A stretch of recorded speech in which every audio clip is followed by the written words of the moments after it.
আড়াই ঘন্টার এরকম হবে, দুটো ক্লাস মিলিয়ে। তো সেখানে আমরা দেখে নিয়েছি যে ন্যাশনালিজম থেকে বেসিক আর্গুমেন্ট কি, কারা থিঙ্কার্স আছেন, তাদের লেখা বইগুলো কি, এবং ইউরোপিয়ান, এবং এগুলো আমরা আলোচনা করেছি ইউরোপিয়ান এবং নন ইউরোপিয়ান এই কনটেক্সটে। তো এবার আমরা চলে আসি পিওয়াই কিউ গুলোতে। পিওয়াই কিউ গুলো এখানে বোধহয় 51 শো করছে, দেখা যাক কি আছে এখানে সেখানে। তো কিছু কোয়েশ্চেন হয়তো বাইরের থাকতে পারে, সেগুলো দু একটা কোয়েশ্চেন আমি এই মুহূর্তে তোমাদের এক্সপ্লেন নাও করতে পারি, সেগুলো হয়তো পরের দিন গিয়ে করতে পারি, কারণ একটু ওগুলোর জন্য দেখার একটু মানে হয়তো সময়ের অভাব হয়েছে তাই করতে পারিনি, হয়তো না হয়েছে দেখার সময় পাইনি তাই হয়তো আগামীকাল করে দেবো। বাট দেখো মেজরলি আমি তোমাদের এক্সপ্লেনেশনটা দিয়ে দিচ্ছি। The great national problems of a country cannot be solved by speeches, but blood and iron is required for their solution. কি বলছে যে গ্রেট ন্যাশনাল প্রবলেম, একটি দেশের যে একেবারে মহান যে সমস্ত বা সব থেকে বড় যে সমস্ত জাতীয় সমস্যাগুলি আছে সেগুলো শুধুমাত্র ওই বক্তৃতা দিয়ে সমাধান হবে না, এবং এগুলো কিন্তু তার জন্য কি প্রয়োজন, সেই সলিউশনের জন্য প্রয়োজন সেটা হচ্ছে যে ব্লাড এবং আয়রন, অর্থাৎ তোমাকে রক্ত এবং তোমার হচ্ছে লোহা, অর্থাৎ মানে লোহার মতো কোনো একটা যন্ত্র যেটা দিয়ে কি করা যেতে পারে, শক্ত টাইপের কোনো একটা বস্তুকে বোঝানো হচ্ছে। আর ব্লাড মানে হচ্ছে রক্ত। তো হাতে এক প্রকারের অস্ত্র তুলে নিয়ে সেখানে রক্তক্ষয়ী সংগ্রামের মধ্য দিয়ে এখানে এক প্রকার কি দরকার, তিনি বলছেন যে সমাধান দরকার যে সমস্ত জাতীয় প্রবলেমগুলো আছে সেগুলো। তো এখানে এটা বিসমার্ক বলেছেন, কিন্তু কোন কনটেক্সটে বিসমার্ক বলেছেন এই কথাটা আমি এই মুহূর্তে তোমাদের বলতে পারছি না, আমি এটা তোমাদের পরেই দেখে বলবো। তো এরকম কিছু দু চারটে কোয়েশ্চেন থাকবে যেগুলো আমি এই মুহূর্তে তোমাদের এক্সপ্লেন দিতে পারবো না, বাট এখানে আমি দিয়ে রেখেছি আগে থেকে, সরি আমি ভুলেও গেছি। তো দেখে নাও এখানে কি বলছে, this thought are attributed to Otto von Bismarck, the German statesman who played a central role in the unifications of Germany in the 19th century. যে 1900 শতকে জার্মানির যে ইউনিফিকেশনস, জার্মান তোমরা জানো যে বিভিন্ন ভাগে বিভক্ত হয়েছিল, এবং 19th সেঞ্চুরি নয় তার আগেও আমরা দেখেছি যে জার্মান আরো অনেক বড় রকম ভাবে বিভক্ত হয়েছিল। তো আমরা হেগেল পড়েছি, সেখানেও হেগেল কিন্তু তার যে মানে স্টেটকে যে সোভারেন বানিয়ে দিচ্ছেন, সুপ্রিম বানিয়ে দিচ্ছেন, ঈশ্বরের এক প্রকার প্রতিনিধি বানিয়ে দিচ্ছেন, বা প্রতিনিধিত্বকারী একটা প্রতিষ্ঠান বানিয়ে দিচ্ছেন। তো সেখানে আমরা দেখেছি তার বেসটা এটাই ছিল যে তিনি ইউনিফিকেশনসই চেয়েছিলেন। তো টাইম টু টাইম জার্মান জাতিটার ইউনিফিকেশনসের জন্য এক একজন থিঙ্কার সেখানে বেরিয়ে এসেছেন এবং তারা এই সমস্ত কথাগুলো বলেছেন। Bismarck expressed this idea in his famous Blood and Iron speeches in 1862. তো 1862 সালে তার এই রক্ত এবং হচ্ছে লৌহ এইরকম একটা বক্তৃতা ছিল যেখানে তিনি এটা দিয়েছেন, ঠিক আছে, মানে একটা আইডিয়া ছিল বলতে পারো একটা, 1862 সালে সেখানে তিনি এটা এক্সপ্রেস করেছেন, where he emphasis that the unifications of Germany and the resolution of its political issue would not be achieve through debates or parliamentary decisions but through force and military strength.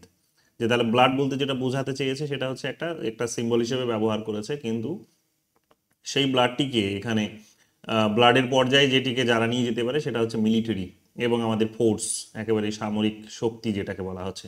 তো তাদের উপর তিনি নির্ভর করেছেন, rather parliament, ঠিক আছে, পার্লামেন্টের চেয়ে বরং তিনি এগুলোর উপরই নির্ভর করেছেন।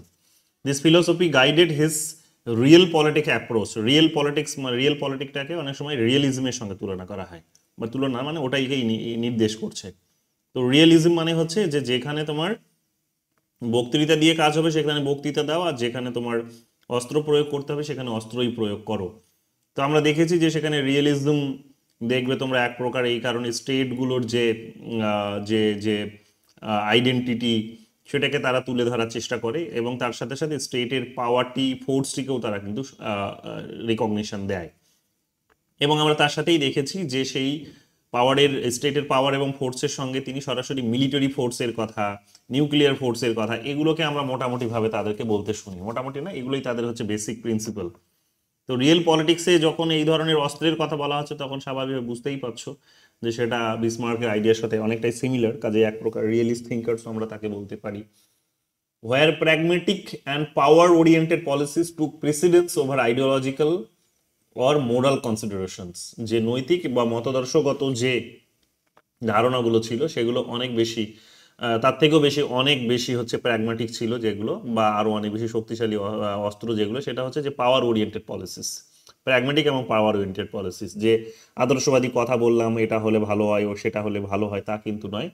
এখানে ক্ষমতা দ্বারা পরিচালিত একটা নীতি বা ক্ষমতা কেন্দ্রীভূত নীতি, ক্ষমতাকে কেন্দ্র করে কতগুলো নীতি। তো আমরা জানি রিয়েলিজম সেই ক্ষমতা কেন্দ্রিক রাজনীতিরই কথা বলে, যে ক্ষমতা, স্টেটের ক্ষমতা আরো অনেক বেশি বাড়াতে হবে, ক্ষমতাই হচ্ছে শেষ কথা, ক্ষমতা অ্যাচিভমেন্টের দিকে ওই কারণে আরো বেশি বেশি এগোতে হবে।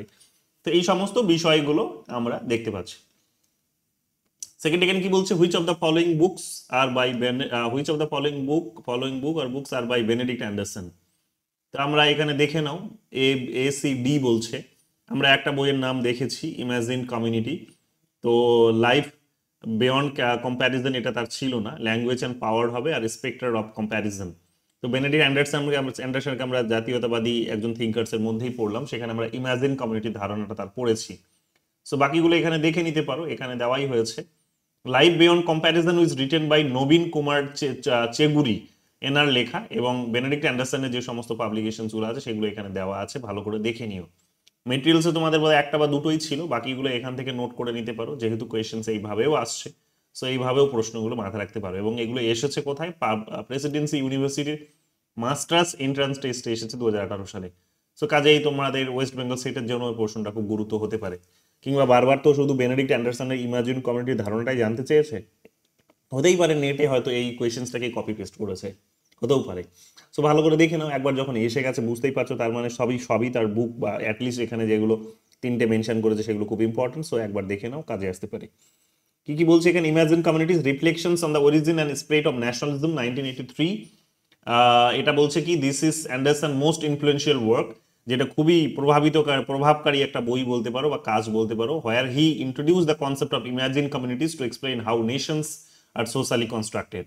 যে জাতি কিভাবে সামাজিকভাবে গঠিত হয়, এই আইডিয়াটিকে তিনি বর্ণ বিশ্লেষণ করতে গিয়ে তিনি কি করেছেন, তার ইমাজিন কমিউনিটি ধারণা তিনি প্রেজেন্ট করেছেন। এবং আমি ইমাজিন কমিউনিটি বলতে কি বোঝায় তোমাদের আগেও বুঝিয়েছি, প্রথম ক্লাসেই বুঝিয়ে দিলাম, যে ইমাজিন কমিউনিটি বলতে তিনি বুঝিয়েছেন যে মানুষ ইমাজিন করছে যে সে একটা ভূখণ্ডের মধ্যে বসবাস করছে, যে ভূখণ্ডটা হয়তো কি এখান থেকে 500 কিলোমিটার দূরেও বা 200 কিলোমিটার দূরেও যে মানুষগুলো আছে তাদেরকেও কেন্দ্র করে।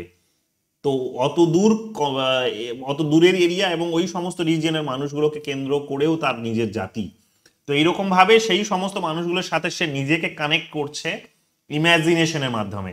কিরকম ভাবে ইমাজিনেশনটা তৈরি হচ্ছে বা কার মাধ্যমে তৈরি হচ্ছে, এই ইমাজিনেশনটা তৈরি হচ্ছে মিডিয়ার মাধ্যমে, প্রিন্ট ক্যাপিটালিজমের মাধ্যমে।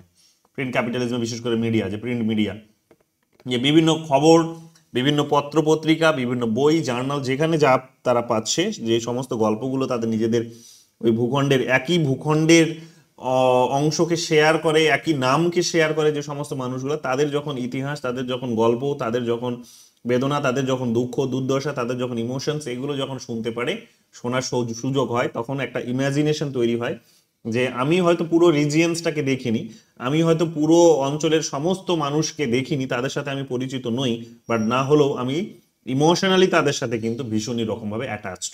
তো এটা একটা ইমাজিনেশন। তো সেই ইমাজিনেশনেরই কথা এখানে কিন্তু বলার চেষ্টা করেছেন। 2 নম্বর বলছি, language and power exploring political culture in Indonesia. কবিরে যাচ্ছি না, দেখে নিও। The spectre of comparison, nationalism, south east Asia and the world, ভালো করে দেখে নিও, 1998-এ প্রকাশিত হয়েছে। এখানে তিনি দেখো কি বলছেন, wide ranging exploration of nationalism, post colonialism and south east Asia political culture. 4 নম্বর বলছে, under 3 flags, anarchism and the anti colonial imagination. Anti colonial imagination মানে, তার মানে পরিষ্কারভাবে বুঝতেই পারছো যে তাদের নিজে নিশ্চয়ই তিনি, তার মানে এখানে এসে তার নিজেকে সংশোধনও তিনি নিশ্চয়ই করেছেন, যে ইমাজিন কমিউনিটির ধারণায় যেটা তিনি বলার চেষ্টা করেছেন, নিশ্চয়ই তার এখানে কিন্তু কিছু ব্যতিক্রম ধারণা দিয়েছেন, এটা নিয়ে আর কোনো সন্দেহ নেই। তো এখানে কি বলছে দেখো, examines the transnational networks of anarchism and anti colonial movement in the late 19th century. যে নৈরাজ্যবাদিতার যে নেটওয়ার্ক ছড়িয়ে আছে, সেটাকে তিনি পরীক্ষা করেছেন বা দেখেছেন, এবং তার সাথে সাথে তিনি করেছেন যে উপনিবেশবাদ বিরোধী যে সমস্ত আন্দোলনগুলো 19th সেঞ্চুরিতে তৈরি হয়েছে সেগুলোকে তিনি পর্যালোচনা করেছেন। লাইফ বিয়ন্ড বাউন্ডারিজ, মেমোয়ার 2016-এ বেরিয়েছে, ভালো করে দেখে নাও। আর হচ্ছে ডিবেটিং ওয়ার্ল্ড লিটারেচার 2004-এ বেরিয়েছে, এটা তিনি লিখেছেন ক্রিস্টোফার প্রেন্ডারগেস্ট বা গাস্টের সাথে তিনি এটা লিখেছেন। তো এগুলো ভালো করে দেখে নিও। কিন্তু তার প্রথম বইটা কিন্তু খুব গুরুত্বপূর্ণ, যেটা আমরা অলরেডি দেখবো এখানে একাধিকবার পরীক্ষায় পেয়েছি। স্টেটমেন্টে চলে আসো। Expansionist nationalism seeks to go for all imperializations.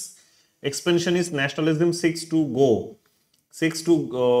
go for all imperializations. তো এটা তো ঠিকই আমরা জানি। এক্সপেনশনিস্ট মানে যে এক্সপ্যানশনের কথা বলছে, এক্সপ্যানশন মানে বর্ধিত করা, মানে যেটা তোমার আছে সেটাকে আরো বাড়িয়ে তোলা। তাহলে এই ধরনের কোনো জাতীয়তাবাদ, অর্থাৎ যে জাতি তার নিজের ভূখণ্ডটাকে আরো বাড়াতে চায়, বা তার নিজের কালচারটিকে আরো হয়তো বড় করে তুলতে চায়। যদিও আগের কনসেপ্টে যদি আমরা দেখি তাহলে দেখবো যে সেখানে ভূখণ্ডেরই কথা বিশেষভাবে বলা হয়েছে। পরবর্তীকালে এখনকার থিঙ্কার্সরা এসে বলেছে যে এগুলো এখন কালচারের মধ্য দিয়েও দেখা যায়, মানে তার যে একটা প্রতিপত্তি বা তার যে এক্সপেনশন হচ্ছে সেটা শুধু ভূখণ্ডগত বিষয় দিয়েই দেখলে হবে না, এখন এটাকে আমরা কালচারের মধ্য দিয়েও দেখতে পারি, এবং সেই কালচারের মধ্যে অনেক সফট কালচার সেখানে কিন্তু খুঁজে পাওয়া যেতে পারে। তো সেইভাবেও তার কিন্তু এক্সপেনশন হতে পারে। তো শুরুতে সে হয়তো এক্সপেনশনটা সফটলি করলো, তারপরে হয়তো হার্ড পাওয়ারটাকে এনজয় করলো সে বা প্রয়োগ করলো। তো এইভাবেও তার কিন্তু এক্সপেনশন হতে পারে। তো এটা আমরা দেখতেই পাচ্ছি। সো এক্সপেনশনিস্ট ন্যাশনালিজম বলছে যে কি বলছে, six to go for all imperialism. হ্যাঁ, যারা ভূখণ্ডটাকে দখল করার চেষ্টা করে তারা সাম্রাজ্য বিরোধীদের, তাদের নিজেদের যে প্রতিপত্তি সাম্রাজ্য সেটাকে তারা বাড়িয়ে তোলার চেষ্টা করে, বা তাদের সেই ধারণাটিকেই তারা পোষণ করে বা চায়, সাম্রাজ্যবাদ প্রতিষ্ঠা করতে চায়। তো যেহেতু তারা সাম্রাজ্যবাদ প্রতিষ্ঠা করতে চায়, বলে আমি ক্লাসে আছি, ক্লাস শেষ করে ফোন করি। তো যেহেতু তারা মানে মানে মানে নিজের এরিয়াটিকে বাড়াতে চায়, তো তাহলে এক প্রকার তারা, আমরা জানি সাধারণভাবে তারা হচ্ছে সাম্রাজ্যবাদী। রিজন বলছে ইট ইজ এগ্রেশন পার্সোনিফাইড, মানে পার্সোনিফাইড মানে কি বলবো, মানে একটা ব্যক্তিকেন্দ্রিক কাইন্ড অফ, সেটা যে তাদের হচ্ছে ব্যক্তিকেন্দ্রিক জায়গা থেকে অনেক সময় তৈরি হয়, বাট জাতিগতভাবে ব্যক্তিকেন্দ্রিক বলতে পারো, আবার ব্যক্তিরও কিন্তু অভিব্যক্তি থেকে ওটা কিন্তু হতে পারে। তো যাই হোক, এটা আমরা জানি যে হ্যাঁ দুটোই ঠিকই, তাহলে রিজনটাও কিন্তু একই রকম ভাবে সেখানে কিন্তু জাস্টিফাই করছে। সো ভালো করে দেখে নিই, এক্সপ্লেনেশন দেওয়া হয়েছে এখানে। Expansionist nationalism often employs aggressive policies such as military force or political coercion to achieve its goal. আমরা জানি এগুলো, যে যখন এক্সপেনশন করতে চায় তখন সে কিভাবে সরাসরি, যখন ভূখণ্ড এক্সপেনশন করতে চাইছে তার, তখন আমরা জানি যে সে তখন সরাসরি হয়তো সেখানে মিলিটারি ঢুকিয়ে দিল। যেমন সোভিয়েত ইউনিয়ন দেখবে, রাশিয়া যেমন দেখবে 2014 সালে ক্রিমিয়া দখল করেছে, এখন যেমন দেখবে তারা ইউক্রেনকে দখল করার চেষ্টা করছে, অনেকটা বড় অংশ তারা মানে কিছুটা অংশ তারা ইউক্রেনের কিন্তু অলরেডি নিজেদের কন্ট্রোলে নিয়ে এসেছে। তো এগুলো হচ্ছে এক্সপেনশনিস্ট ন্যাশনালিস্ট পলিসি। তো এগুলো আমরা দেখতেই পাচ্ছি যে মিলিটারি সরাসরি ঢুকিয়ে দিয়ে এগুলো করছে। অনেক সময় রাজনৈতিক দমনমূলক নীতির মাধ্যমেও এটা কিন্তু হয়ে থাকে। রাজনৈতিক দমনমূলক নীতি মানে সরাসরি ওখানকার ভূখণ্ডটাকে লিডারদের হচ্ছে কন্ট্রোল করার মধ্য দিয়ে পুরো রাজনীতিটাকে বা পুরো ভূখণ্ডটাকে কন্ট্রোলে রাখা। তো এটাও এইরকম ভাবেও কিন্তু এক্সপেনশনটা সে কিন্তু করে। যেমন দেখবে শুরুর দিকে যেমন সোভিয়েত ইউনিয়ন আফগানিস্তানে করেছিল, পরবর্তীকালে সে সেখানে ঢুকিয়েছে, আলাদা বিষয়, মানে তার লাল ফৌজ ঢুকিয়েছে, সেটা আলাদা বিষয়। কিন্তু শুরুর দিকে তো সেই রকম ভাবেই সে ম্যানেজ করছিল। তো যেহেতু ম্যানেজ করছিল, তাই সেখানে তালিবানদের একটা বড় মাথা ব্যথার কারণ হয়ে উঠেছিল। তো যাই হোক, অনেক সময় এটাও করে যে রাজনৈতিক দমনমূলক নীতিও গ্রহণ করে থাকে, যেটা ওখানকার মানুষের জন্য হয়তো ভালো না হতে পারে, ওখানকার কালচারের জন্য নাও ভালো হতে পারে। সেই সমস্ত বিষয়গুলো আমরা দেখতে পাই। দিস রিজন অ্যাকুরেটলি ডিসক্রাইবস আ কি ক্যারেক্টারিস্টিক অফ এক্সপেনশনিস্ট ন্যাশনালিজম। তো আমরা জানি, নতুন করে বলার কিছু নেই। চলে আসো 4 নম্বর কোয়েশ্চেন্সে, who is the pioneer of Hindu nationalism. তো হিন্দু ন্যাশনালিজমের কথা যেহেতু বলছে এখানে, আমরা এটা ইউনিট 3-তেও পড়েছি, আমি এখানে দেওয়ার একটাই কারণ, যেহেতু ন্যাশনালিজমের শব্দটি এখানে লিঙ্ক করা হয়েছে তাই দিয়েছি। তো হিন্দু ন্যাশনালিজমের যদি কথা বলি, তাহলে ইন্ডিয়ান কনটেক্সটে ইন্ডিয়ান ফ্রিডম স্ট্রাগল যখন হচ্ছে, তখন তোমরা জানো যে সাভারকার হিন্দু ন্যাশনালিজমের পক্ষে ছিলেন। সাভারকার, গোয়ালকার, এরা সবই হিন্দু ন্যাশনালিজমের পক্ষে দাঁড়িয়েছেন। তো সাভারকারের নাম আমরা একাধিকবার পড়েছি, শুনেছি, ইউনিট 3-তে একটা বিখ্যাত নাম, আমরা জানি, এটা নতুন করে বলার কিছু নেই। তিনি হিন্দুইজমের কথা বলেছেন, এই সমস্ত আইডিয়াগুলো তার আমরা পড়ে এসেছি। তো এগুলো ভালো করে দেখে নিও।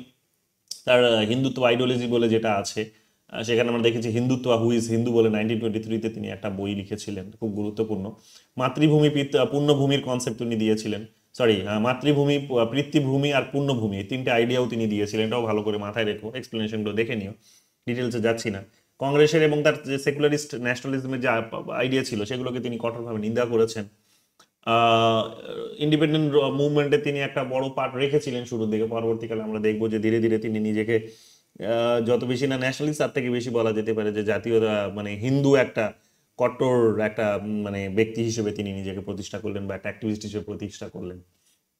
সংগঠন তৈরি করেছেন তিনি, তোমরা জানো যে সেখানে রাষ্ট্রীয় স্বয়ংসেবক সংঘ, এটার সাথে তিনি যুক্ত ছিলেন।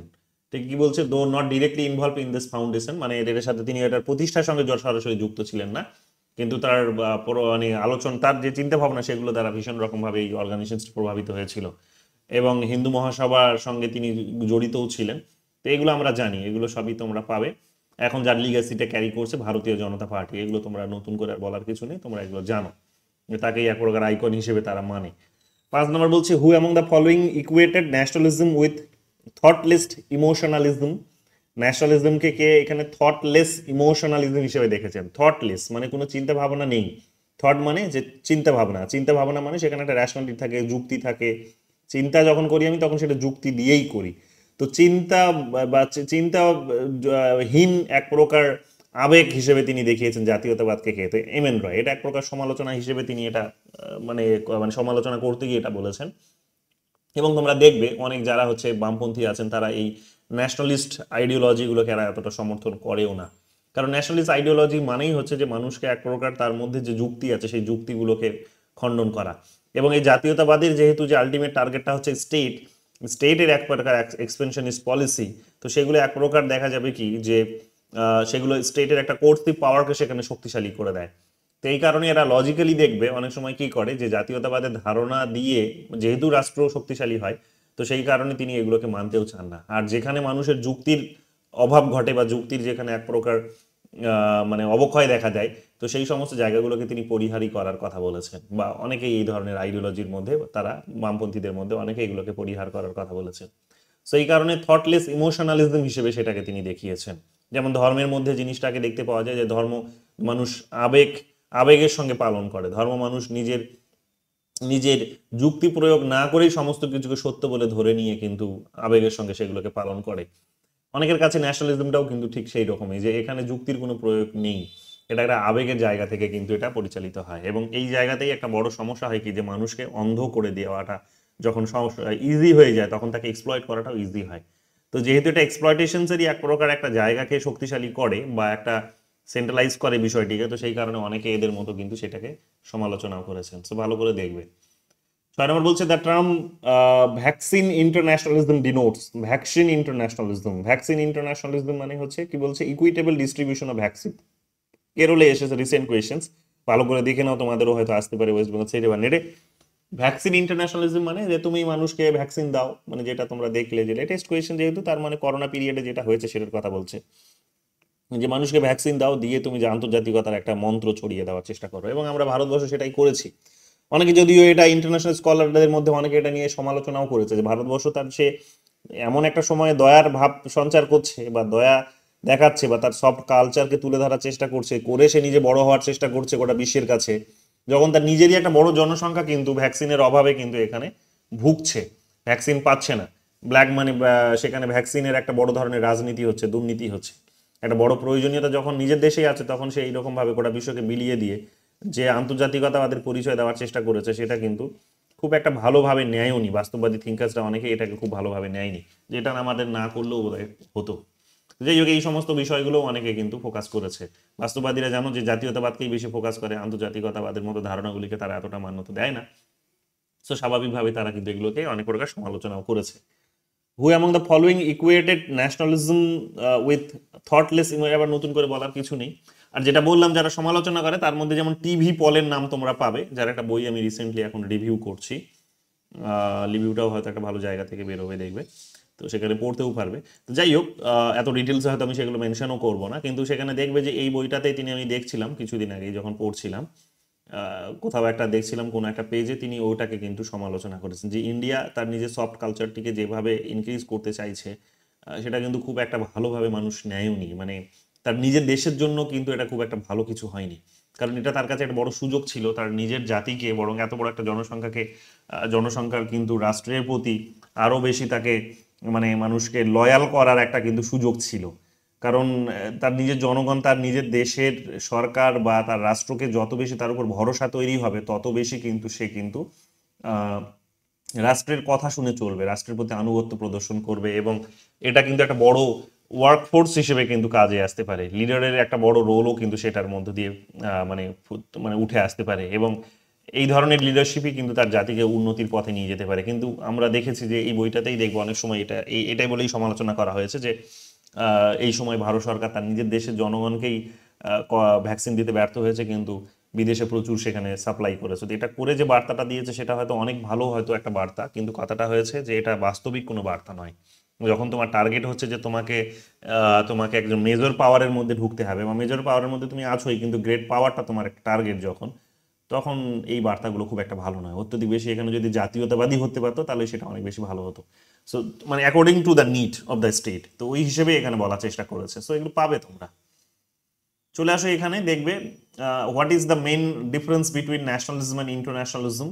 তো ন্যাশনালিজম অ্যান্ড ইন্টারন্যাশনালিজমের মধ্যে যে বেসিক পার্থক্যটা সেটা তোমরা দেখবে যে রবীন্দ্রনাথ টেগোর করার চেষ্টা করেছেন। ভালো করে এটা মাথায় ঢুকিয়ে নাও যে এটা রবীন্দ্রনাথ টেগোরের আলোচনার মধ্যে জাতীয়তাবাদ এবং আন্তর্জাতিকতাবাদের মধ্যে একটা পার্থক্য দেখতে পাওয়া যায়। কি বলছে এখানে দেখো, nationalism related to national identity.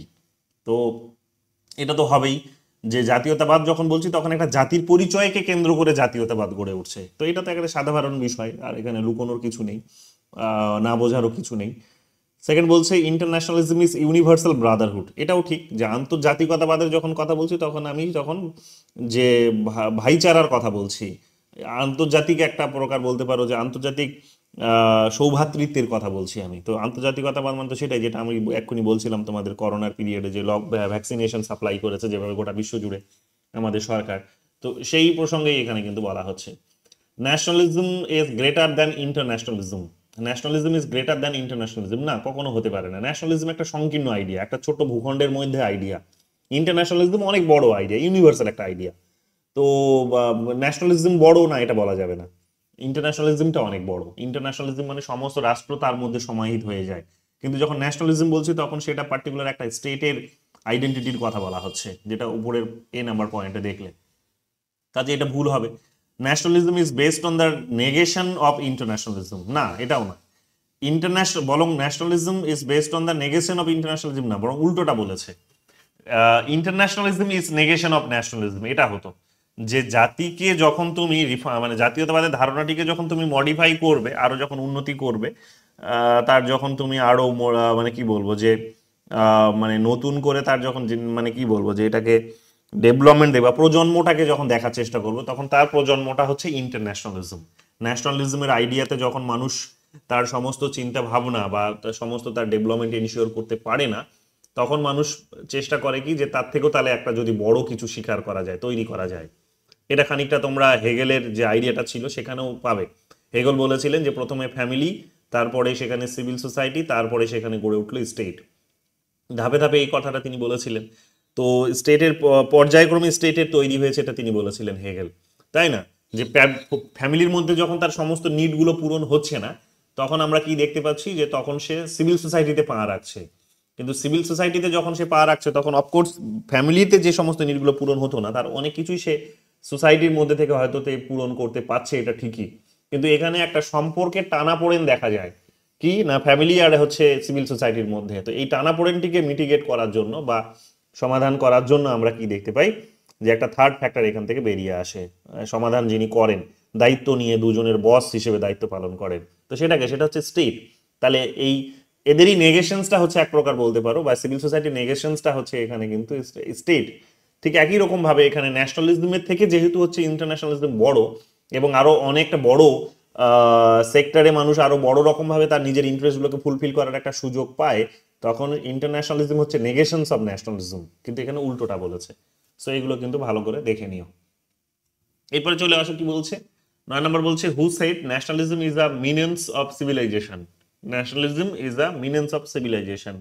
তো এটা রবীন্দ্রনাথ ঠাকুর। আমরা জানি যে জাতীয়তাবাদ মানে হচ্ছে যে একটা সভ্যতার বা একটা জাতির যে পরিচয়, সেই পরিচয়ের উপরে ভিত্তি করে এক প্রকার জাতীয়তাবাদ গড়ে ওঠে, তাই তো, জাতীয়তাবাদ গড়ে ওঠে। কিন্তু এই জাতীয়তাবাদকে তিনি মানে খুব একটা বেশি পছন্দ করতেন না, কারণ জাতীয়তাবাদের ধারণার মধ্যে একটা সংকীর্ণতা আছে, একটা গর্ববোধ করার একটা কিন্তু একটা ফিলোসফি আছে যে যেখানে তুমি নিজেকেই নিয়েই শুধু গর্বিত, বাকিদের নিয়ে তুমি কিন্তু এত বেশি চিন্তিত নও, এবং বাকিদেরকে তুমি এক প্রকার সেখানে কিন্তু ইনফেরিয়র হিসেবে দেখার চেষ্টা করো।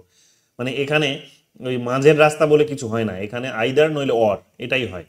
তো যখন তুমি নিজেকে নিয়ে গর্ববোধ করছো, নিজেকে যখন তুমি মহান বলছো, তখন কিন্তু অন্যরা কিন্তু তোমার কাছে ইনফেরিয়রই হয়ে যায়, তখন তারা তোমার কাছে কিন্তু ছোটই হয়।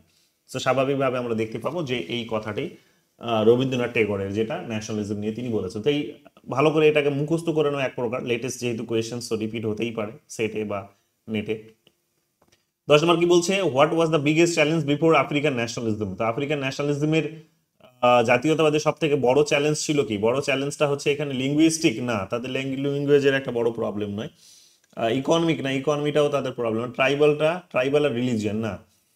এখানে ট্রাইবাল মোটামুটি দেখবে অনেক ধরনেরই জাতি আছে, কিন্তু এদের ট্রাইবালের একটা বড় সমস্যা। ট্রাইবাল মানে হচ্ছে দেখবে এখানে কি বলবো, মানে এই ট্রাইবালের মধ্যে ল্যাঙ্গুয়েজ, ইকোনমি আর হচ্ছে রিলিজিয়ন সবকিছুই সমাহিত হয়। ট্রাইবালটা হচ্ছে একটা মাদার বিষয়, ঠিক আছে? মানে তুমি এখানে ল্যাঙ্গুয়েজকে যদি সঠিক ধরো, তাহলে তুমি রিলিজিয়নকে কেন সঠিক ধরবে না? কারণ ওটার ভ্যালু যা, এটার ভ্যালু যা, এটারও ভ্যালু কিন্তু তাই। কিন্তু ওটা ইকোনমিক, মানে লিঙ্গুইস্টিক, ইকোনমিক আর রিলিজিয়ন তিনটেই কিন্তু নিহিত আছে আবার এটার মধ্যে।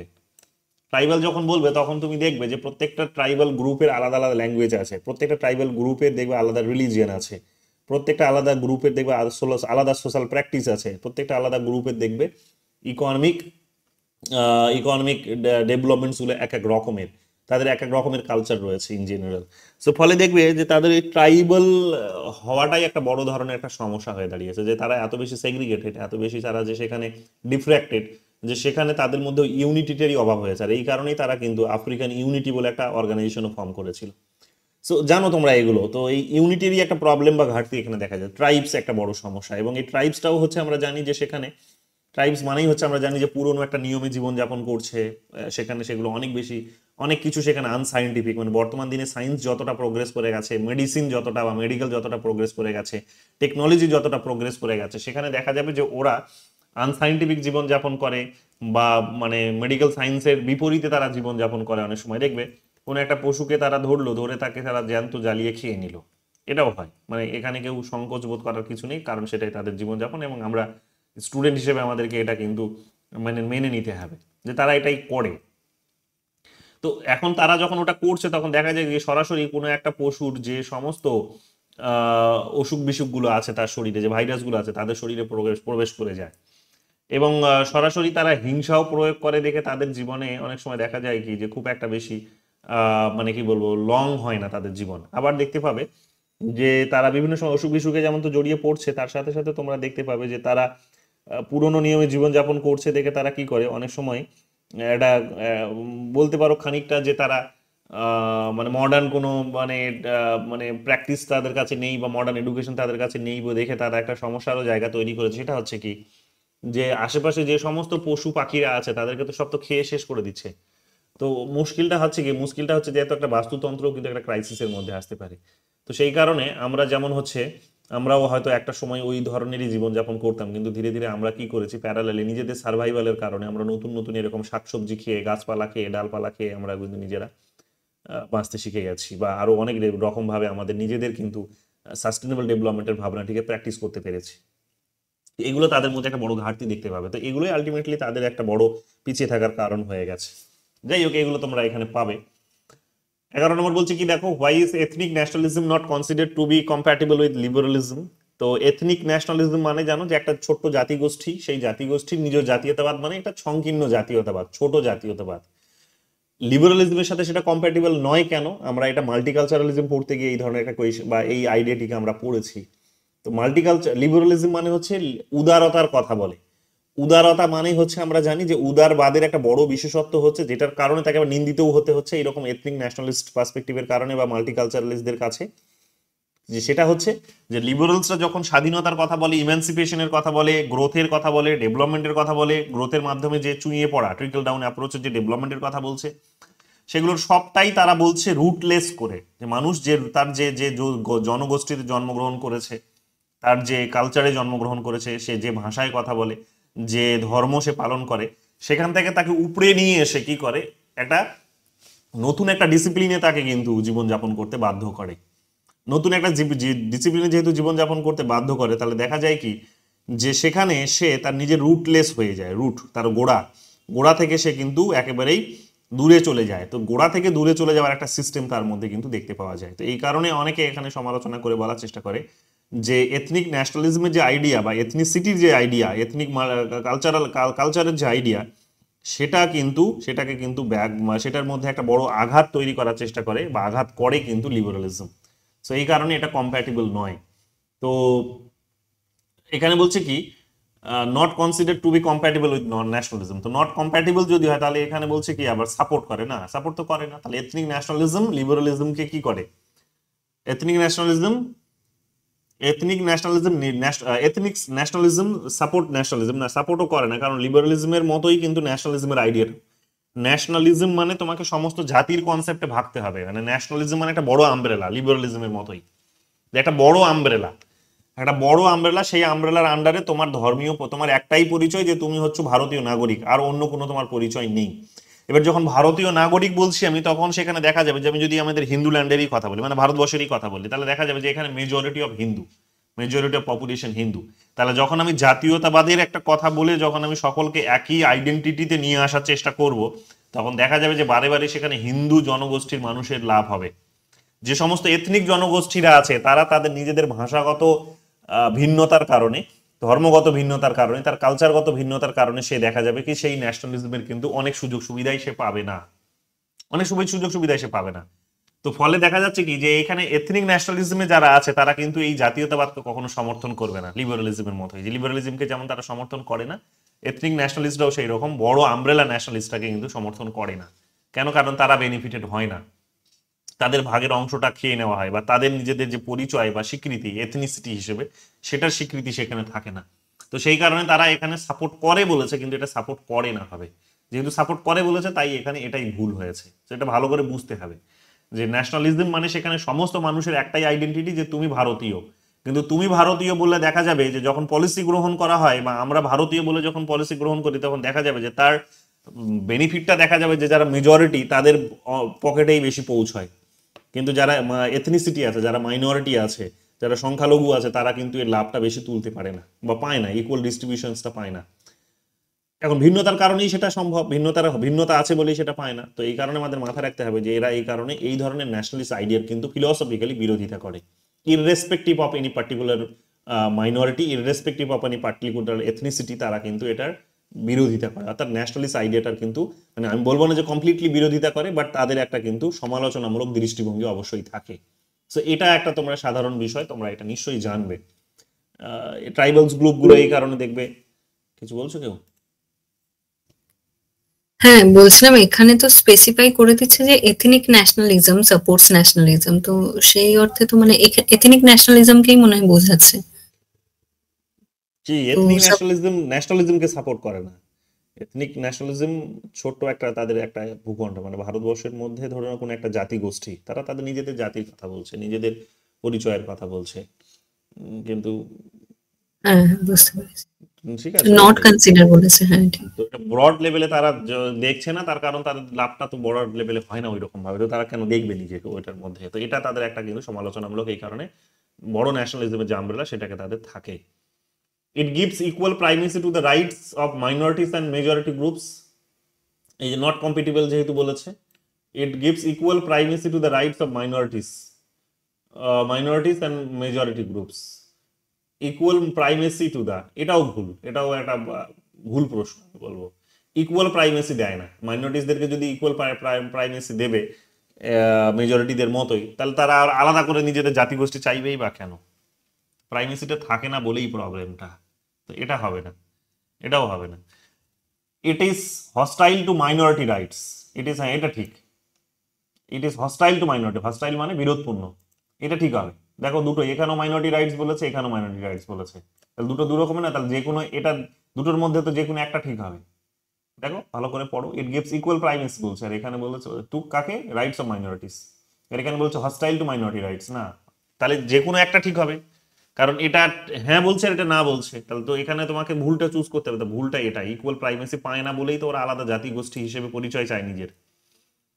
কিন্তু এখানে আমরা এটা ঠিক দেখছি, হ্যাঁ, যে হস্টাইল হস্টাইল সম্পর্ক তাদের মধ্যে একটা আছে, তাদের মধ্যে একটা হস্টাইল সম্পর্ক আছে, অর্থাৎ বিরোধপূর্ণ সম্পর্ক আমরা কিন্তু দেখতে পাই। তাহলে এটা তো ঠিকই আছে, তাহলে ভুল নয় এটা। It promotes secondary status for minority groups. It promotes secondary status for minority groups. এটা secondary status for majority groups না, secondary status না, এটা primary status।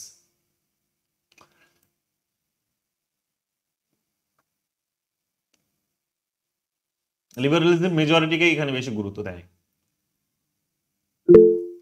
লিবারালিজম মেজরিটিকেই বেশি। কি বলছো, কে কি বলছো বলো?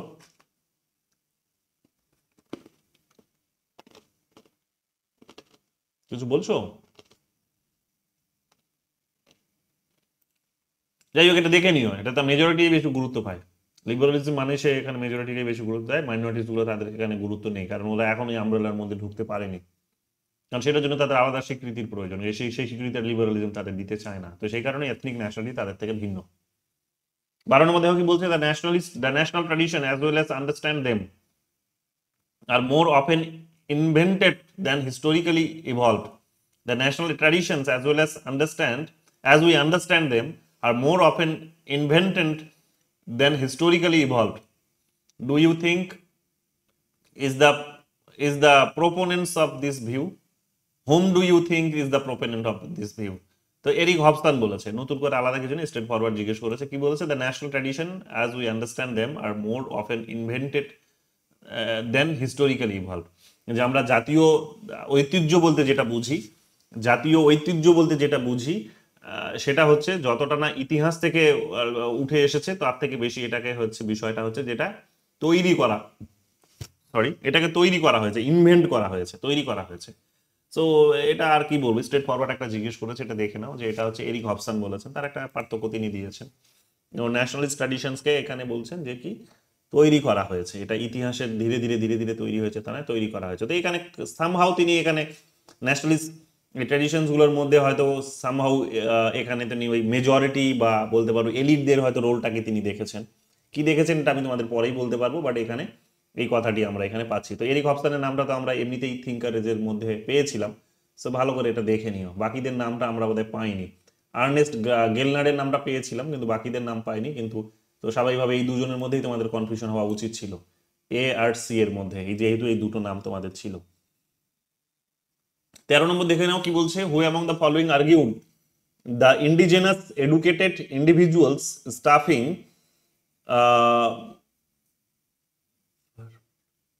ফারফ্লাং শব্দটা কোনোদিন শুনিনি। Who among the following argued the indigenous educated individual staffing far-flung colonial empires were often the originator of nationalist ideologies? তো এটা বেনেডিক্ট অ্যান্ডারসন বলেছে, কি বলেছে দেখো, Who among the following argued the indigenous educated individual staffing far-flung colonial empire were often the originator of nationalist ideologies?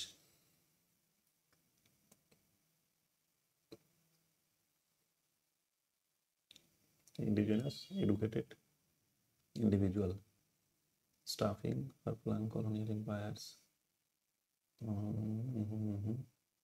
এটা একটু different কিছু idea আমরা পেয়ে যাচ্ছি, একটু দেখে নিও ব্যতিক্রমী কোয়েশ্চেন্স। আমি এটা নেক্সট দিন তোমাদের দরকার একটু আলোচনা করে দেবো, কোয়েশ্চেন্সটা একটু ব্যতিক্রমী পাচ্ছি, যেটা আমরা পড়েছি তার থেকে ভিন্ন কিছু, কারণ কলোনিয়াল এক্সপিরিয়েন্সে তার মানে অন্য বইগুলো থেকে তার এই আইডিয়াটা দিয়েছে, কারণ শুরুর দিকের বইটাতে তো এই সমস্ত আইডিয়া আমরা পাইনি, সেখানে প্রিন্ট ক্যাপিটালিজমের কথা বলছে, ইমাজিনেশন কথা বলছে, কিন্তু পরের বইগুলোতে তিনি কলোনি নিয়ে কথা বলেছেন, তো একটু গভীরে গেছে।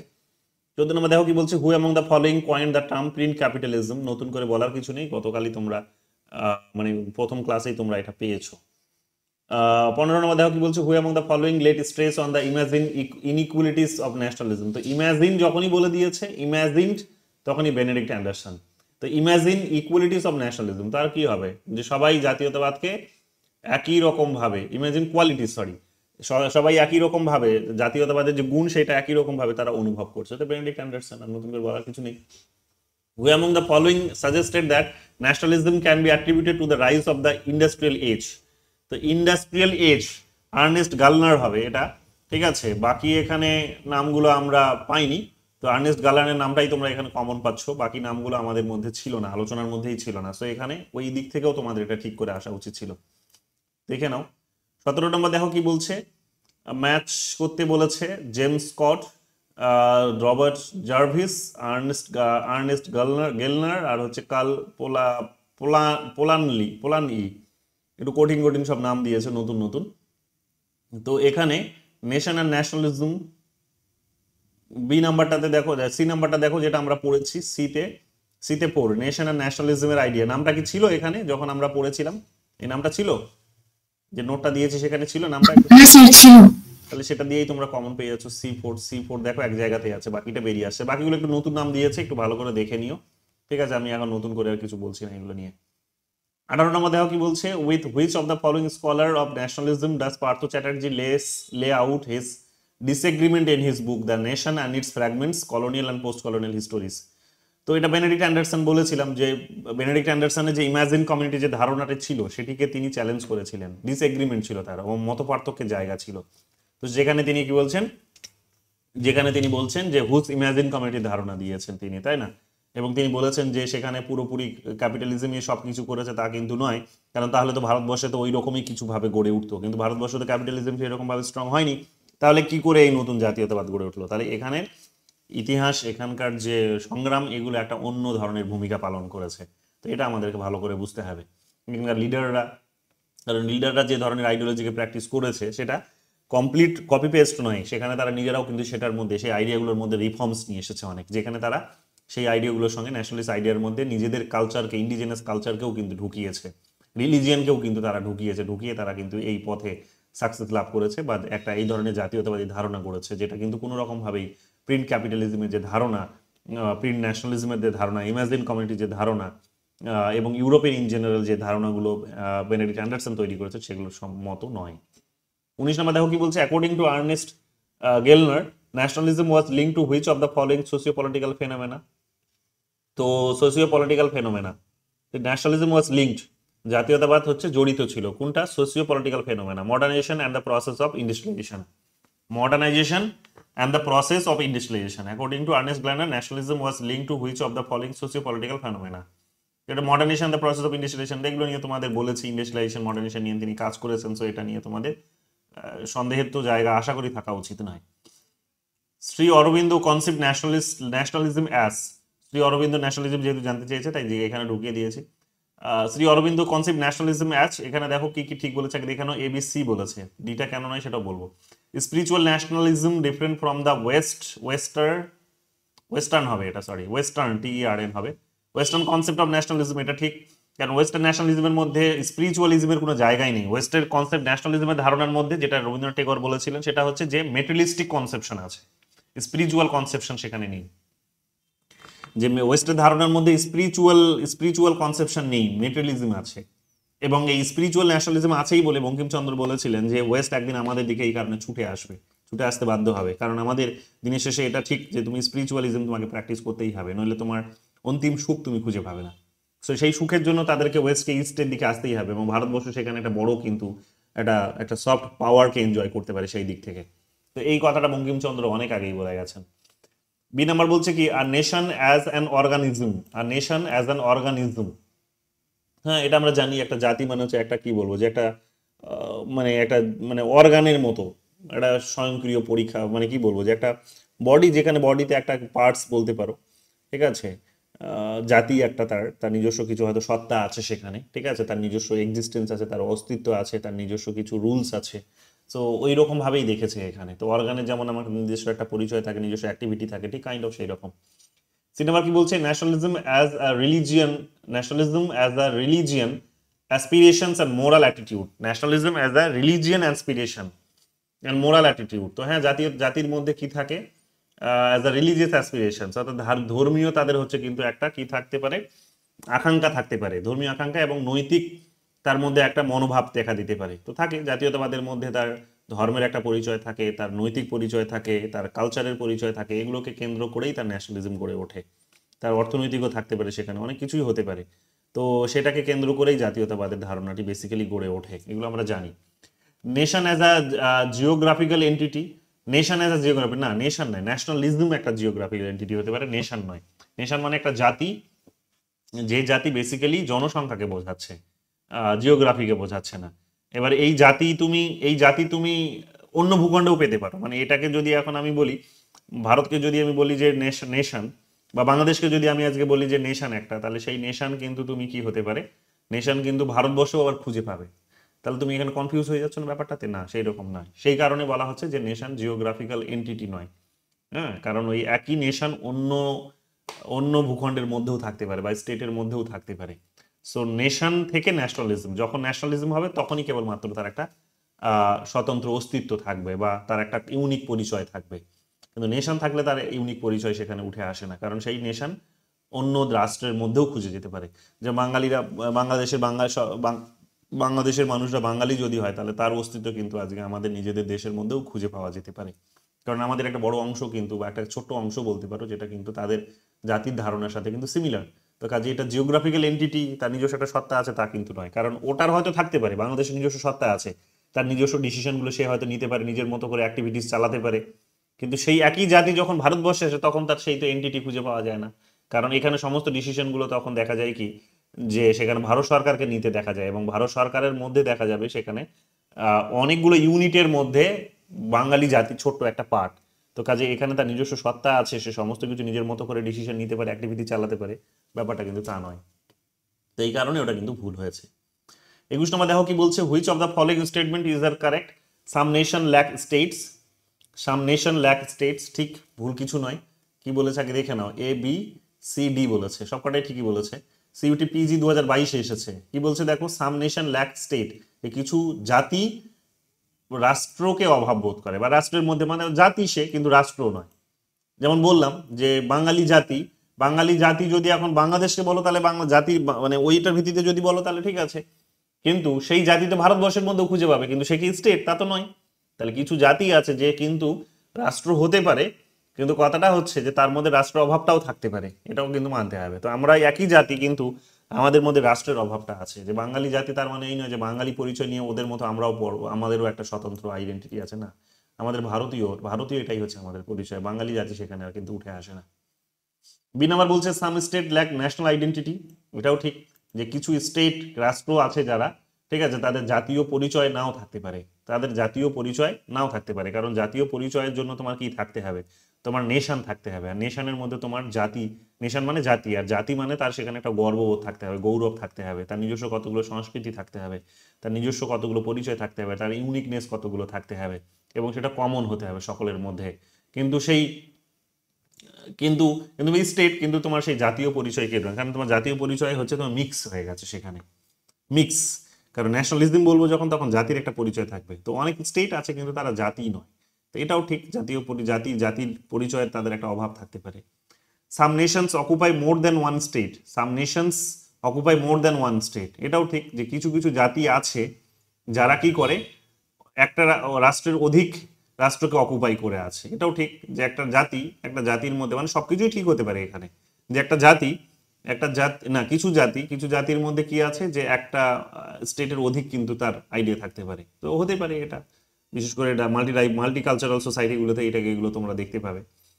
সাম স্টেটস কন্টেইন মোর দেন ওয়ান নেশন, সাম স্টেট কন্টেইন, সবই ঠিক এখানে, ভালো করে দেখে নাও, এগুলো নতুন করে বলার কিছু নেই। একটু তোমরা এই পার্থক্যটাতে কনফিউজ হলে তোমাদেরকে আমি বলবো যে রবীন্দ্রনাথ টেগোরের জাতি আর জাতীয়তাবাদের মধ্যে যে পার্থক্যটা তিনি করেছেন, আরেকবার চোখ বুলিয়ে নিন, তাহলে এই কনফিউশনগুলো দূর হয়ে যাবে। ঠিক আছে, চলে আসো সিবিটি পিজিতেই এসেছে এখানে, থিওরিজ অফ ন্যাশনালিজম এবং থিওরিস্ট কি আছে। তো প্রাইমোরডিয়ালিজম, এথনো সিম্বলিজম, পেরেনিয়ালিজম, আর হচ্ছে মডার্নিজম। তো মডার্নিজমের সাথে এখানে তোমরা কাকে পাবে? মডার্নিজমের সাথে এখানে তোমরা একটু কঠিন হয়ে যায় বিষয়গুলো, থিওরিজ গুলো। ঠিক আছে, একটু দেখে নাও এখানে কি বলছে। এতে 4 বলেছে, এতে 4 ওয়ালকার ক্যানর বলেছে। বিতে 3 এথনো সিম্বলিজম, অ্যান্থনি স্মিথ বলেছে। সিতে 2 হলে অ্যাড্রিয়ান হ্যাস্টিং বলেছে। আর ডিতে 1 হলে আর্নেস্ট গেলনারের নাম বলেছে। একটু দেখে নিও, পরে এই থিওরিজ গুলোর আইডিয়াগুলো কি বেসিক গুলো আমি একটু বলে দেবো তোমাদের। ঠিক আছে, সুযোগ পেলে আবার বলে দেবো, এক্সপ্লেনেশনও দিয়ে দেবো, নিজে দেখে নিতে পারবে। How does Benedict Anderson describe a nation? তো ইমাজিন কমিউনিটি হিসেবেই তিনি দেখেছেন, নতুন করে আর বলার কিছু নেই। 2017 সালে প্রেসিডেন্সির মাস্টার্সে এসেছে ইমাজিন কমিউনিটি। দেখে নি, এক্সপ্লেনেশনও দিয়েছি, বলেও দিয়েছি একাধিকবার, তোমরা জানো। আর পার্থ চ্যাটার্জি এটাকে ক্রিটিসাইজ করে নতুন একটা ধারণা তৈরি করেছেন, সেটাও এখানে বলা আছে। Who among the following identities, who among the following identities nationalism in terms of allegiance to the land as পিতৃভূমি and পুণ্যভূমি? কিছুক্ষণ আগে তোমাদের বললাম যে পিতৃভূমি, পুণ্যভূমি, মাতৃভূমি এই সমস্ত শব্দগুলো ব্যবহার করেছেন সাভারকার, ভিডি সাভারকার, বিনায়ক দামোদর সাভারকার। তো এগুলো ভালো করে দেখে নাও, আর বলার কিছু নেই, এক্সপ্লেনেশন দেওয়া আছে ওখানে। আর এগুলো আমি ইউনিট 3-তে বলেছি তোমাদের। 25 নম্বর দেখো কি বলছে, who equated Latin American politics with a living museum. Living museum, তো ল্যাটিন আমেরিকার পলিটিক্সকে একটা লিভিং মিউজিয়ামের সঙ্গে তুলনা করেছেন। যেটা Anderson, Benedict Anderson. Living museum মানে হচ্ছে জীবন্ত, হচ্ছে এক প্রকার বলতে পারো যে জাদুঘর, জীবন্ত জাদুঘর, যেখানে তুমি সমস্ত কিছু হয়তো চাক্ষুষ করতে পারবে, তাদের সমস্ত অ্যাক্টিভিটিসগুলো হয়তো দেখতে পাবে। কাইন্ড অফ বলতে পারো তাদের হিস্ট্রিটা বোধহয় সেখানে জ্বলন্ত একটা রূপ ধারণ করে আছে, বা যেটা তুমি হয়তো ইজিলি ফিল করতে পারবে গিয়ে। তো এই কারণে এটাই আর কি বলেছে, আর অন্য কিছু নাই। তো ল্যাটিন আমেরিকার পলিটিক্সের মধ্যে নিশ্চয়ই তাদের যে বৈচিত্র্য বা তাদের জনসংখ্যাও হতে পারে, তাদের ভূখণ্ডও হতে পারে, তো সব মিলিয়ে মিশে দেখা যাবে যে কি তাদের সবকিছু তুমি চাক্ষুষ করতে পারবে, ইমাজিন করার হয়তো জায়গাটা এখানে এতটা বেশি নয়। তো এই কারণে লিভিং মিউজিয়ামের সঙ্গেই এটা আমি যতদূর গেস করছি ওটাই হতে পারে, বাকি আমি তোমাদের পরে বলে দেবো। Who among the following consider that আর nation is an imagine community? আর নতুন করে বলার কিছু নেই, বাকিটা ছেড়ে দাও, এখানে দেখে নিও নিজের মতো করে। Nationalism as is an infantile diseases.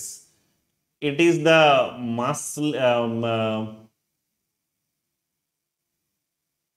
misless of mankind. Who among the following has said these lines? তো এটা হচ্ছে অ্যালবার্ট আইনস্টাইন বলেছে, মানে ন্যাশনালিজমকে একটা রোগ হিসেবে দেখেছে, যে এই জাতিতে যেই জাতির এই ধরনের একটা রোগ হয়, তার খুব একটা কি বলবো যে মানে ক্ষতিকারক দিক হিসেবে দেখেছে আর কি। কারণ আমরা দেখেছি যে এই আইনস্টাইনের টাইম পিরিয়ডে তোমরা দেখবে যে যুদ্ধ প্রচুর কিছু হয়েছে, তো তিনি এগুলোর এই কারণে একটুখানি সমালোচনা করেছেন।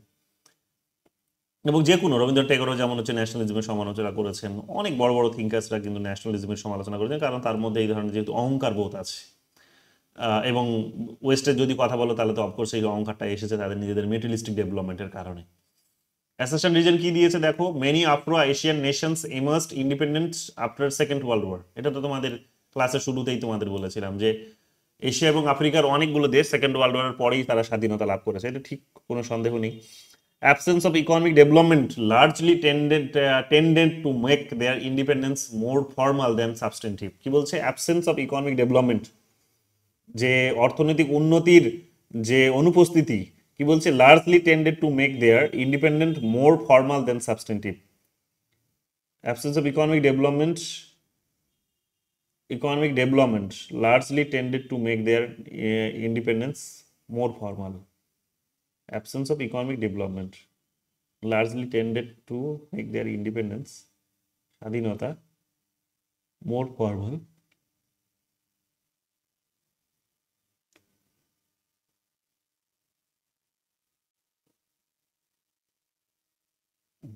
মানে এক প্রকার এটা দিয়ে যেটা বোঝাতে চাইছে যে জাতিগত আন্দোলনটা তারা অত্যধিক বেশি করেছে, যতটা না তারা এখানে অর্থনৈতিক উন্নতি কে সামনে রেখে করেছে। কারণ অর্থনৈতিক উন্নতির খুব একটা বেশি তো ওখানে ছিল না, হয়েও নি, তো সেই কারণে সম্ভবত এটা হতে পারে যে অর্থনৈতিক উন্নতি যেহেতু ওখানে খুব একটা বেশি হয়নি, কারণ সেখানে গিয়ে প্রোগ্রেস করার মতো বিশেষ কোনো কিন্তু কিছু ছিল না।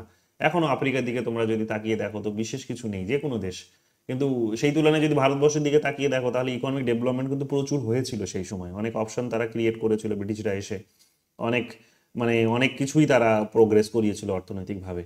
তো সেই জায়গা থেকে এখানে আমরা দেখতে পেয়েছি যে আমাদের অর্থনৈতিক ডেভেলপমেন্টের কারণে আমাদের ইন্ডিপেন্ডেন্সটা এতটা ফর্মাল হয়নি, অনেকটা বেশি আমাদেরকে স্ট্রাগল করতে হয়েছে। কিন্তু ওখানে যেহেতু হয়নি, তো কাজে চুপচাপ ওরা কাইন্ড অফ বলতে পারো যে ছেড়ে দিয়ে চলে গেছে, যে চলো ভারতবর্ষের মতো দেশে যে হাতছাড়া হয়ে গেছে এটা রেখে হবে কি কাইন্ড অফ।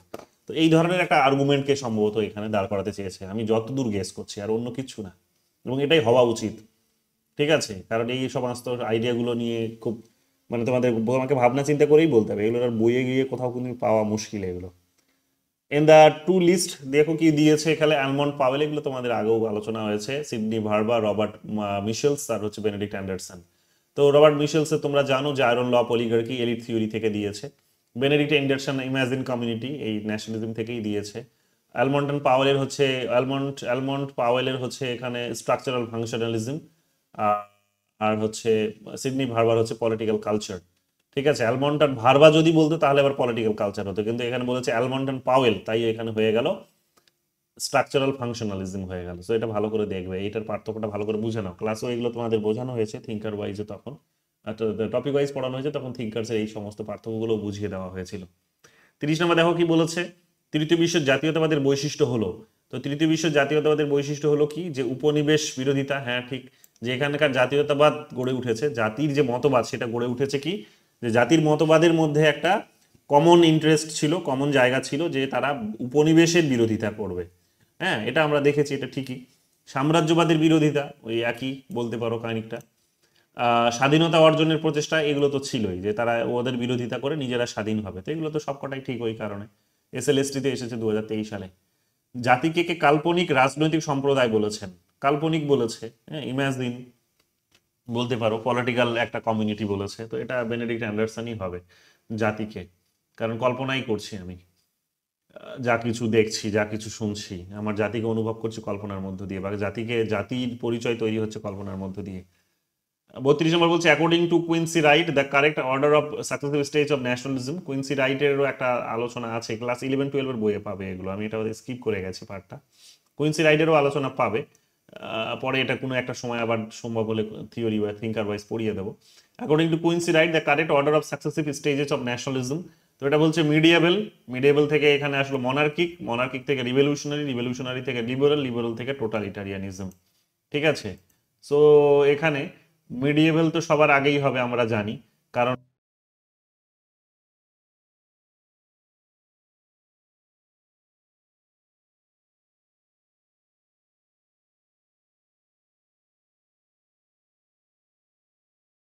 শুনতে পাচ্ছি না। স্যার আপনার মাইকটা না মনে হয় খুলে গেছে।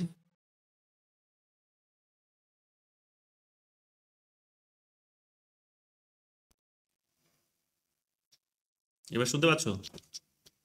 হ্যাঁ পাচ্ছি। এবার শোনা যাচ্ছে। ওটার চার্জ ফুরিয়ে গেছে। তো আমরা তো জানি যে মিডিয়েভেল মধ্যযুগের তো সবার আগেই পাই আমরা, তারপরে সেখানে রাজতন্ত্র দেখেছি, মানে ব্রিটিশদের যদি তোমরা ইতিহাসটা দেখো তাহলে এরকম ভাবেই পাবে। তো মধ্যযুগ পেয়েছি, তারপরে রাজতন্ত্র পেয়েছি, রাজতন্ত্র থেকে সেখানে গৌরবময় বিপ্লব হলো, দেখলে তোমরা। তারপর সেই বিপ্লব থেকে অনেকটা স্বাধীনতা পেলো মানুষের স্বাধীনতাকে অনেক সেখানে স্বীকৃতি দেওয়া হয়েছে। তারপরে আমরা দেখতে পেয়েছি ধীরে ধীরে সেখানে টোটালিটারিয়ানিজমের দিকেও কিছু কিছু দেশ গেছে, সেখানে যায়নি, মানে ইউকে যায়নি বা ব্রিটেন যায়নি, কিন্তু আরও অনেক দেশ টোটালিটারিয়ানিজমের দিকে গেছে। কিন্তু স্টেজেসগুলো এইরকমই, স্টেজেসগুলো আমরা সবই জানি। এটা কমন একটা কোয়েশ্চেন্স, একটা সাধারণ জিনিস, মানে স্পেসিফিক থিঙ্কার্সের নাম বলে দিলেও এটা বেসিক জিনিস। এটা dash defines nationalism as the cultural sensibility of sovereignty. Dash defines nationalism as the cultural sensibility of sovereignty. Cultural sensibility সাংস্কৃতিক বলেছে, যে সার্বভৌমিকতার একটা সংবেদনশীল, সার্বভৌমিকতার দ্য কালচারাল সেন্সিবিলিটি অর্থাৎ সাংস্কৃতিক সংবেদনশীলতা বলেছে।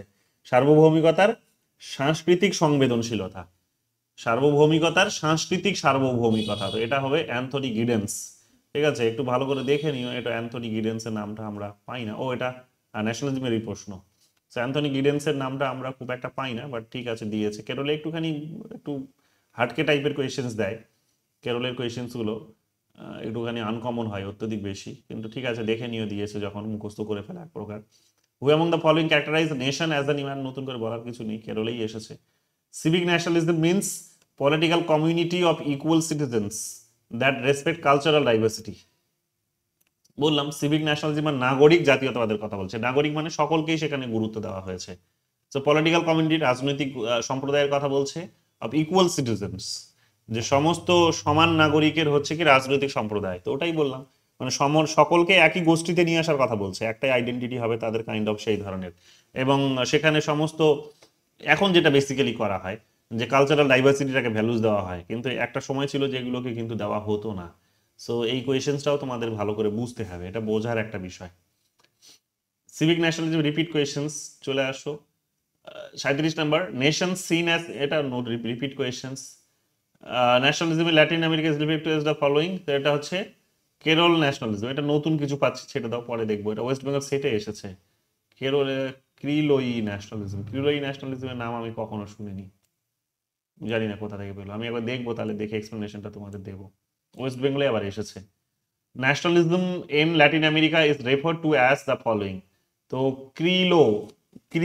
ক্রিলোই ন্যাশনালিজম বলেছে, পরে বলে দেবো কি এটা।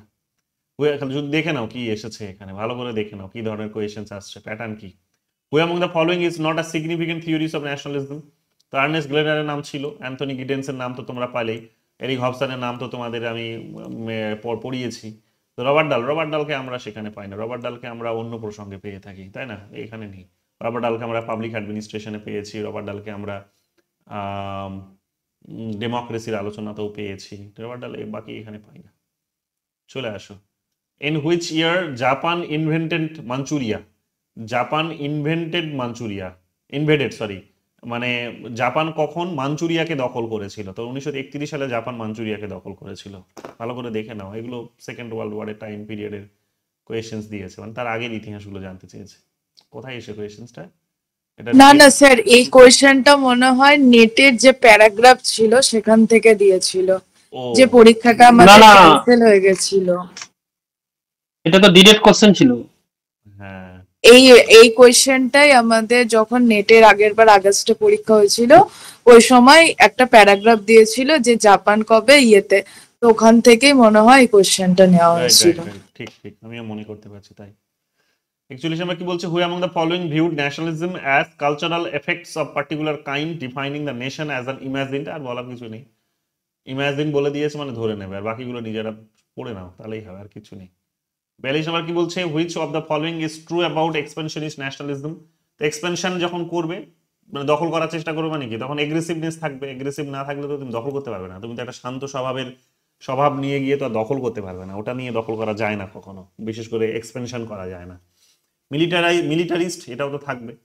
পিস লাভিং না, হবে না। পিস লাভিং হলে তো উল্টোটা হয়ে গেল, এক্সপেনশনিস্টরা তার সঙ্গে হিংসাত্মক হয়, পিস লাভিং তো হবে না। এক্সপেনশনিস্ট এটা তো হবেই, সরাসরি শব্দটিকে ডিনোটস করছে।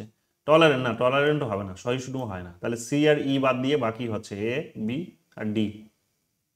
এ বি ডি আছে, দেখো কোথায় এসে, এটা নেটে 2024 এসেছে, লেটেস্ট কোয়েশ্চেন্স, ইজি কোয়েশ্চেন্স। এটা না জানলেও, মানে এগুলো মানে সাধারণ আইডিয়া থাকলেও করে আসা যায়। Who is the author of the book imagine committee? আর নতুন করে বলার কিছু নেই, এটা বেনেডিক্ট অ্যান্ডারসন। এটা কোথায় এসছে? এটা মহারাষ্ট্র সেটে 2020-তে এসেছে। চুজ দ্য ইনকারেক্ট স্টেটমেন্ট কি বলছে? Nationalism pave the way to foreign dominations. Nationalism pave the way to foreign domination. না, ন্যাশনালিজম ফরেন ডমিনেশনসের হাত থেকে বাঁচায়।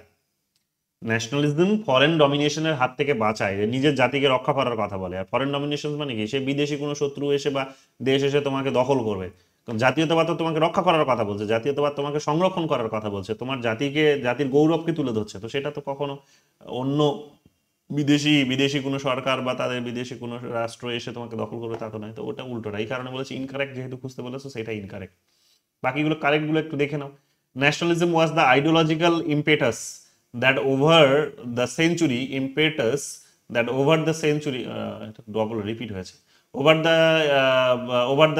impetus transformed Europe। এটা ঠিক যে জাতীয়তাবাদ হচ্ছে একটা মতাদর্শ যেটা কি করেছে, যে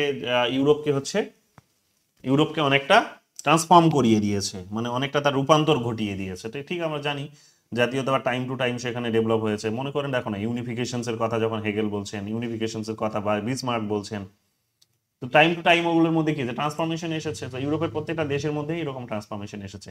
আজকে দেখো, আর ইন্ডিভিজুয়ালিও তারা আর ভাবে না, ইন্ডিভিজুয়াল দেশ হিসেবেও ভাবে না। আজকে আমরা জানি তাদের ভাবনার জন্য একটা কালেকটিভ বডি আছে, যেটাকে আমরা ইউরোপিয়ান ইউনিয়নও বলি। তো দেখো, ইউরোপিয়ান ইউনিয়ন পর্যন্ত তারা পৌঁছে গেছে, যে সমস্ত দেশগুলোর একটা কিন্তু বডি তৈরি হয়েছে। তো এই একটা বুঝতেই পারছো যে তাদের জাতীয়তাবাদী ধারণা অন্য লেভেলে চলে গেছে, যে নেগেশন হতে হতে আর কি, বা ট্রান্সফরমেশন হতে হতে। In nationalism nation is viewed with pride and respect. In nationalism, জাতীয়তাবাদ, এই যে বলে বারবার বলছি না, গৌরবের কথা, সম্মানের কথা, নিজের আর কি, নিজের সম্মান, নিজের গৌরব, এগুলোকে বড় করে তুলে ধরে। দেখো এখানেই বলা হয়েছে, কি বলছে এখানে দেখো, এটা তো তাহলে ঠিকই হবে। French revolution initiated the movement towards the modern nation state. এটাও ঠিক। মডার্ন নেশন স্টেট যদিও আমরা জানি যে 1648 সালে যখন 1648-এ যখন ট্রিটি অফ ওয়েস্টফেলিয়া হয়েছিল, তখন থেকে উঠে এসেছে। আর ঠিক আছে, তারপরে 1789-এ যখন ফ্রেঞ্চ রিভলিউশন হয়েছে তখন থেকেও আমরা মডার্ন স্টেটের ধারণাগুলোকেও ইনিশিয়েট হতে দেখেছি, যেখানে মডার্ন স্টেট মানে সেখানে লিবার্টি, ইকুয়ালিটি, ফ্রেটার্নিটির আইডিয়াগুলো থাকতেই হবে, সেগুলোও আমরা সেখানে দেখেছি। তো স্টেটের তখন হয়তো পিলারগুলো তৈরি করা হলো, কিন্তু স্টেটের পিলারের বেসিক ফাংশনসগুলো কি হবে সেটা ডিসাইড করে দিল ফ্রেঞ্চ রিভলিউশন, যে সেখানে লিবার্টি, ইকুয়ালিটি, ফ্রেটার্নিটি তৈরি হবে, সেটাই হচ্ছে মডার্ন স্টেটের বেসিক ফাংশনস হবে। তো এগুলো তো আমরা জানি। 45 দেখো কি বলছে, which of the following statement are wrong, choose the answer from the course given below. তো nationalism transform Europe in 19th century, ঠিকই, ভুল কিছু নয়। Nationalism led to the formation of new nation states in Europe, এটাও ঠিক। Nationalism fragmented European empires, এটাও একটা সময় করেছিল, যে ইউরোপের যে সাম্রাজ্যবাদ যেটা ছিল সেটাও কিন্তু টুকরো টুকরো করে দিয়েছিল। Nationalism was an intellectual reaction to the enlightenment. Nationalism was an intellectual reaction to the enlightenment. আগে কোনটা এসেছে? আগে তো এসেছে nationalism was an intellectual reaction. এটা যদি 19th সেঞ্চুরিতে আসে, 19th সেঞ্চুরি, তাহলে এনলাইটেনমেন্ট তার অনেক আগে এসেছে, মানে আমরা জানি 1700-র দিকে এসেছে, তার মানে nation intellectual reactions to that, এটাও ঠিক হতে পারে। তো ABCD সব ঠিক হতে পারে, কিন্তু অপশন হলে রং বলছে, তার মানে ABCD অপশন রং বলছে, কিন্তু কেন এটা ভুল করেছে এখন এটাই হচ্ছে জানার বিষয়। কিন্তু মোটামুটি ভাবে আমাদের কিন্তু সবকটা ঠিকই মনে হচ্ছে, যে আগে আমাদের কি পাচ্ছি আমরা, আগে এনলাইটেনমেন্ট এসেছে, জ্ঞানদীপ্ত আলোকের যুগে এসেছে, সেখান থেকে আমরা দেখতে পাচ্ছি যে ন্যাশনালিজম সেটাকে চ্যালেঞ্জ করছে বলছে, কিন্তু ন্যাশনালিজম গন্ডগোল আছে, কিন্তু মোটামুটি আমি কিন্তু ভুল খুব একটা চোখে পড়ছে না আমার। ন্যাশনালিজম ফ্র্যাগমেন্টেড ইউরোপিয়ান এম্পায়ার্স, এটাকে যদি ভুল ধরি আমি, ABD, আচ্ছা ABDটা হতে পারে মোস্ট অ্যাপ্রোপ্রিয়েট, কারণ এটা ন্যাশনালিজম তো এম্পায়ার্স যে করেনি তা কিন্তু নয়, টুকরো টুকরো করে দিয়েই তো আলটিমেটলি নেশন স্টেটের ধারণাগুলো তৈরি হলো। বলো কি বলছো? না, একটা জিনিস ভাবছিলাম, ঠিক আছে। দেখে নিও, এটা একটুখানি রং দিয়েছে, কেন দিয়েছে আমি দেখবো আর একবার কাজ চেক করে, ক্রস চেক করবো। দ্য বুক, আর নতুন করে বলার কিছু নেই, ছেড়ে দাও। Which one of the following is not associated with liberal nationalism of the 18th century. Liberal nationalism বলেছে, লিবারাল ন্যাশনালিজম নট অ্যাসোসিয়েটেড বলেছে। কন্ট্রোলড মার্কেট মানে হচ্ছে যে মার্কেটকে নিয়ন্ত্রণ করা। লিবারাল ন্যাশনালিজম মানে হচ্ছে যে সেখানে স্বাধীন একটা জাতীয়তাবাদের ধারণা, যেখানে কোনো কিছু নিয়ন্ত্রণ হবে না। তো নট অ্যাসোসিয়েটেড বলেছে, তো এটা তো উল্টোটা বলে দিয়েছে, কন্ট্রোলড ন্যাশনালিজম উল্টোটা বলেছে, তো এটাই হবে না। পলিটিক্যাল ডেমোক্রেসি, এটা তো কথা বলবে, মানে এটাই তো আলটিমেটলি স্বাধীনতার পক্ষে নিয়ে যাচ্ছে সিস্টেমটিকে, যে উদারতার ভাবনাটিকে প্র্যাকটিস করা হবে ডেমোক্রেসিক একটা আইডিওলজি দিয়ে, তো এটা তো ঠিকই। হিউম্যানিটেরিয়ান ভ্যালুস, তো হিউম্যানিটেরিয়ান ভ্যালুস ও লিবারালিজমের মধ্যে তো এগুলো থাকবেই, স্বাধীনতার মধ্যে তো মানবিক মূল্যবোধ তো থাকবেই। Sovereignty of the state, liberal ন্যাশনালিজমের মধ্যেও সভারেন্টি অফ দ্য স্টেট বলতে পারো, এটা পুরনো, এটা যেহেতু টাইম পিরিয়ড বলেছে 18th সেঞ্চুরির মধ্যে পাওয়া যেতে পারে, কিন্তু এখন যদি তোমাদেরকে 21st সেঞ্চুরি বলে তাহলে এটা হবে না। আবার লিবারাল ন্যাশনালিজমের মধ্যে কিন্তু এটা নেই, মানে লিবারাল ন্যাশনালিজমের মধ্যে বর্তমান দিনে এটা নেই, এটার ঘাটতি আছে। কেন? কারণ 21st সেঞ্চুরিতে লিবারাল ন্যাশনালিজমের, যদিও লিবারাল বলা হয় না এটাকে বলা হচ্ছে নিও লিবারাল ন্যাশনালিজম। তো নিও লিবারাল ন্যাশনালিজমের মধ্যে এখন যেটা দেখা যায় সেটা হচ্ছে যে তারা এক প্রকার রাষ্ট্রকে অনেকে চায় না, তারা বলছে যে রাষ্ট্রের কাজগুলো যদি মাল্টিন্যাশনাল কর্পোরেশনগুলোই করে দিচ্ছে গ্লোবালাইজেশনের হাত ধরে, এবং গ্লোবালাইজেশন আইডিয়া দিয়ে, এবং সেই আইডিয়া মাল্টিন্যাশনাল কর্পোরেশনসের মধ্য দিয়ে যদি রিফ্লেক্টেড হচ্ছে বা ফুলফিলড হচ্ছে, তাহলে আমার আর এই আইডিয়াগুলোর কি দরকার? তাহলে এই স্টেটকে সার্বভৌম বানিয়ে আমার হবেটা কি? তো লিবারালসরা এখানে এসে স্টেটের এখন আইডিয়াটিকে কিন্তু এক প্রকার আন্ডারমাইন করে, ছোট করে দেখে। সো 21st সেঞ্চুরি বললে আবার এটা কিন্তু ভুল হয়ে যেত, এটা হতো না। 48 নম্বর কোয়েশ্চেন দেখো কি বলছে, ইমাজিন কমিউনিটি তো জানো, এটা the ethnic origin of Nations, এগুলো দেখে নিও। ডেমোক্রেসি ইন আমেরিকা, তো এটা হচ্ছে অ্যালেক্সাস দে টকভিল হবে, ঠিক আছে। এই ডেমোক্রেসি ইন আমেরিকা বইটিতে তিনি বেসিক্যালি ফ্রান্স আর আমেরিকার ডেমোক্রেসির মধ্যে একটা কম্প্যারিজন করেছিলেন, এবং দেখেছিলেন যে সেখানকার ডেমোক্রেসি অনেক বেশি এগিয়ে গেছে, আর ডেভেলপমেন্ট অনেক বেশি এগিয়ে গেছে। তো এটার পেছনের কারণগুলোকে তিনি অনুসন্ধান করার জন্য টকভিল হচ্ছে আমেরিকাতে গিয়েছিলেন, গিয়ে তিনি দেখেছিলেন যে সেখানে মানে মানুষের ডেমোক্রেটিক রাইটসগুলো আছে বলে সেখানে অনেক কিছু সম্ভবপর হয়েছে। যদিও সেখানে পাওয়ার তিনি আবার দেখেছিলেন যে কিছু এলিটের হাতেই সীমাবদ্ধ, কিন্তু তারপর ওভারঅল সোসাইটির একটা কিন্তু ডেভেলপমেন্টস হয়েছে। কিন্তু ফ্রান্সের সেই দিক থেকে কিন্তু অনেকটা ফ্রান্স পিছিয়ে আছে। তো এই ধরনের একটা কম্প্যারিজন তিনি করেছিলেন এই বইটিতে, ডেমোক্রেসি ইন আমেরিকা বইটিতে। আর দ্য সিভিক কালচার, এটা তো হচ্ছে অ্যালমন্টন ভার্বা, কিছুক্ষণ আগেই বললাম ভার্বা হবে, এটা ভার্বা ভেবাস আছে, এটা ভেবাস হবে না, ভার্বা হবে। ঠিক আছে, কারেক্ট করে দেবো পরে, দেখে নিও এগুলো। চলে আসো এরপরে ম্যানুফ্যাকচারিং কনসেপ্ট। তোমরা তো জানোই ম্যানুফ্যাকচারিং কনসেপ্ট এর আগেও বলেছি, নম চমস্কি এবং এডওয়ার্ড হারম্যানের লেখা। যে মানুষের ধারণাটিকে হচ্ছে কি ম্যানুফ্যাকচার করা হয়, বা মতামতটিকে, সম্মতি, যেটা মানুষ যে সম্মতিটা দিচ্ছে সেই সম্মতিটা তার নিজস্ব নয়, সেটা আসলে জোর করে ম্যানুফ্যাকচার করা হয়েছে। এবার এক প্রকার জোর করে বলতে মানে ফোর্সফুলি নয়, একটা সাইলেন্টলি এই কনসেন্ট নেওয়া হয়েছে, চুপচাপ, মানুষ তার কাছে বিকল্প নেই, তাই সে ওটাই দেখতে পাচ্ছে, মিডিয়ার মাধ্যমে যেটা দেখতে পাচ্ছে সেটাকেই সত্যি ভাবছে এবং সেটার ভিত্তিতেই সে তার নিজের মতো করে ডিসিশন নিচ্ছে, এইভাবেই সে সম্মতি দিচ্ছে। তো এটা এক প্রকার মিডিয়া দ্বারা ম্যানুফ্যাকচার করা হচ্ছে সম্মতি, নিজস্ব নয় মানুষের। এই আইডিয়াগুলোকেই তিনি দাঁড় করিয়েছিলেন। ইমাজিন কমিউনিটি জানো, দ্য মডার্ন ওয়াল সিস্টেম তোমরা জানো, ইমানুয়েল ওয়ালারস্টাইন, আর প্রিজন নোটবুক অ্যান্টনিও গ্রামশি। তারপরে এখানে চলে আসো second last questions. The concept of print capitalism was given by the following. তো ওয়েস্ট বেঙ্গল সেটে 2022 এসেছে, তো দেখতেই পেলে বেনেডিক্ট অ্যান্ডারসন, রিপিট কোয়েশ্চেন্স, মানে কমন কোয়েশ্চেন্স এখানেও দিয়েছে, ওয়েস্ট বেঙ্গল সেটেও 23 একই কোয়েশ্চেন্স রিপিট করেছে 22-23-এ। স্যার নতুন করে কিছু বলার নেই, এইগুলোই। তাহলে 2-4টে যে কোয়েশ্চেন্সের এক্সপ্লেনেশন তোমাদের এই মুহূর্তে আমি দিতে পারলাম না, ওগুলো আমি সুযোগ করে পরে আবার দিয়ে দেবো, তোমরা ওখান থেকে দেখে নিও, পরে যখন রিভাইজ করবে তখন নিশ্চয়ই ওখানে পেয়ে যাবে, সো একবার চোখ বুলিয়ে নিও। কেউ কিছু বলছো? হ্যাঁ স্যার, একটু বলার ছিল। বলো। ওটা স্যার ওই যে in which year Japan invented Manchuria, ওটা প্যাসেজে আসেনি, ডিরেক্ট কোশ্চেন ছিল, ওটা বলছিলাম। আচ্ছা, এই জন্য বলছিল প্যাসেজে দিয়েছিল, প্যাসেজে দেয়নি। আমিও মনে হচ্ছিল যে প্যাসেজেই দিয়েছে। না, এক্স সিরিজের 108 নম্বর কোশ্চেনে দেখেন, ওই আপনার কি আছে, 108 নম্বর কোশ্চেনে দিয়েছে এক্স সিরিজ। দেখবো তাহলে। কোশ্চেনটা বের করলাম আমি। যাই হোক, তাহলে ভালো। আর বলো, আর কারো কিছু জানার বোঝার?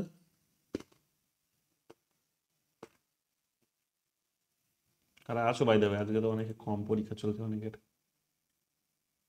দীপিকা, একতা, নূর, ঝিলিক, মামুন, ময়ূরাক্ষী, নাজমুন, ঋতিকা, সাবির, সঙ্গীতা, সায়ন্তন, শ্রেয়া, সোহিনী,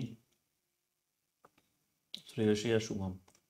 ওকে, তাহলে আজকে এতটুকুই থাক, আশা করি বুঝতে পেরেছো। 2-4টে যে এক্সপ্লেনেশন দিতে পারলাম না সেগুলো দিয়ে দেবো পরে, তোমরা যখন রিভাইজ করবে তখন নিশ্চয়ই পাবে। এরপরে আমরা দেখি ন্যাশনালিজম, এই দিয়ে আমাদের শেষ হলো। বুঝতে পারছো তাহলে যেগুলো পড়িয়েছে ওগুলোই কমন আসছে, তাহলে চিন্তা করার কিছু নেই। 2-একটা বাইরে থেকে আসছে, সেগুলো দেখে নাও, থিঙ্কার্সগুলো আশেপাশে, তাহলে শুধু তার বইগুলো দেখে নিও, তাহলেই হবে। এর বাইরে কিছু কোয়েশ্চেন জিজ্ঞেস করবে না, কনসেপচুয়াল কোয়েশ্চেনগুলো খুব ইজি। রবীন্দ্রনাথ ঠাকুরের জাতি আর জাতীয়তাবাদের মধ্যে পার্থক্যটা একটু খালি দেখে নিও, যেটা তোমাদের বললাম আমি, ক্লাস 11-12 বইয়ে পেয়ে যাবে, বা পড়িয়েছি হয়তো সেই সময়, দেখো ক্লাসের লেকচারেই হয়তো পেয়ে যাবে আমার। আর এরপরে আমরা ধরবো, বলো কি বলছো? কিছু কোশ্চেন ওয়ার্ল্ড হিস্ট্রি থেকেও দিয়ে দিচ্ছে। হুম হুম একটা যদি ক্লাস নিতেন ওয়ার্ল্ড হিস্ট্রি, মানে যেগুলো মানে রিলেটেড। ওয়ার্ল্ড হিস্ট্রি কই? ওয়ার্ল্ড হিস্ট্রি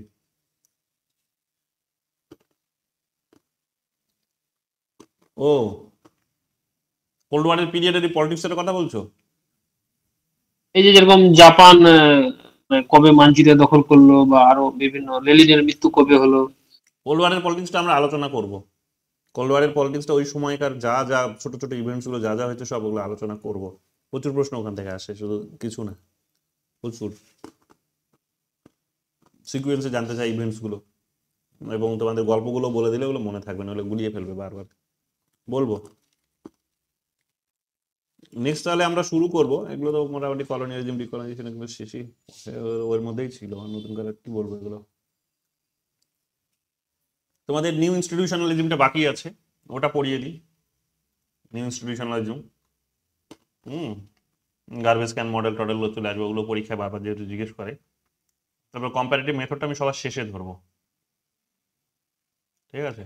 রিসার্চ মেথোডোলজির মধ্যেও এগুলো চলে আসে, তো ফার্স্ট পেপারে যেগুলো আছে। আর 2-1 দিনের মধ্যে হয়তো এই অ্যাক্টর অ্যান্ড প্রেশার, যেটা শেষের পার্টটা, সেটাও ধরবো, কারণ আমার যাদবপুরে কিছু গ্র্যাজুয়েশন বা মাস্টার্সের ক্লাস নিতে হবে, সেখানে সিলেবাসে দেখলাম এগুলো আছে। তো কাজে লেগে যাবে, তোমাদের পড়ালে ওদের জন্য হয়ে যাবে, রেডি প্রিপেয়ার্ড হয়ে যাবে। স্যার আর কতদিন লাগবে এটা শেষ করতে? টাইম লাগবে। তুমি এখন মানে আমার মানে আমি শুরু করেছিলাম অনেক দিন আগে, চলছে, তো টাইম লাগবে। হ্যাঁ, টাইম লাগবে। তুমি যদি অ্যাডভান্স লেভেলে পড়তে চাও তাহলে পুরোনো ক্লাসগুলো দেখে নিজেকে রেডি করো, কিন্তু এটার আশায় থেকো না। এটা চলছে, আমি ধরে এইরকম ভাবে A to Z কমপ্লিট করাই, যাতে তোমার আন্ডারস্ট্যান্ডিং এ কোনো মানে গাফিলতি না থাকে বা খামতি না থাকে। বুঝতে পেরেছো? হ্যাঁ ঠিক আছে স্যার। হুম, চলো তাহলে আজকে এখানে থাক, দেখা হবে আবার নতুন টপিক নিয়ে আগামীকাল। Good night.